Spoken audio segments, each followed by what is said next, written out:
ఇక కేటీఆర్ మాటలు కోటలు దాటుతున్నాయని రాజన్న సిరిసిల్ల జిల్లా కాంగ్రెస్ పార్టీ కార్యాలయంలో ఎమ్మెల్యే ఆది శ్రీనివాస్ ఫైర్ అయ్యారు. ఇక బకాయిలు పెట్టినందుకు సారీ చెప్పాల్సింది పోయి నేతన్నలపైన ముసలి కన్నీరు కారుస్తున్నారని విమర్శించారు. ఇక ముఖ్యమంత్రి రేవంత్ రెడ్డి మొగోడు కాబట్టే మీ అవినీతి అక్రమాలను బయటపెట్టి కాంగ్రెస్ పార్టీని అధికారంలోకి తీసుకువచ్చాడని అన్నారు.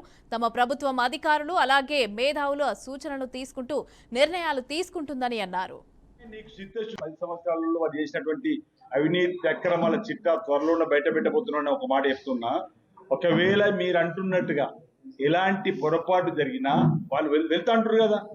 ఇప్పుడు మనం ఏ కోర్టులు అందరం గౌరవించాల్సిందే. కోర్టు ఏం చెప్పుతో చూద్దాం. ఇప్పుడు ఒకటి ఇక్కడ అంశం ఏం జరిగింది అనేది ఆలోచిద్దాం. నిజంగానే నీకు చిత్తశుద్ధి ఉంటే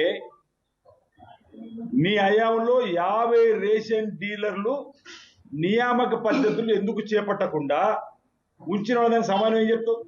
ఏ అధికారైనా ప్రభుత్వ నిబంధనలు లోబడే పనిచేస్తారు. గతంలో మీలాగా ఇక్కడ ఈ అధికారులు ఎవరు పనిచేస్తారు? ఈరోజు మేము ఒకవేళ అలాంటి కక్ష సాధింపు ధోరణి పాటించాలని మేము అనుకుంటే అప్పుడు అధికారులు ఇప్పుడు కూడా కొనసాగుతున్నారు. ఆనాటి ప్రభుత్వ ప్రధాన కార్యదర్శి ఇప్పుడు మాకు కొనసాగుతుంది. ఇప్పుడు కూడా రాబో రోజుల్లో నేను అనుకుంటా వాళ్ళకి ఇంకా 10 ఏళ్ళైనా అధికారం వస్తుందని అనుకోలేదు.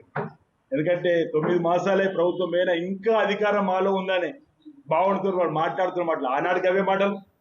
ఆనాడు గా నలుగురు మాటలే చూసిండ్రు తెలంగాణ యావత్. ఇప్పుడు గా నలుగురు మాటలే చూస్తుంది తెలంగాణ యావత్. ప్రజలందరూ గమనిస్తున్నారు.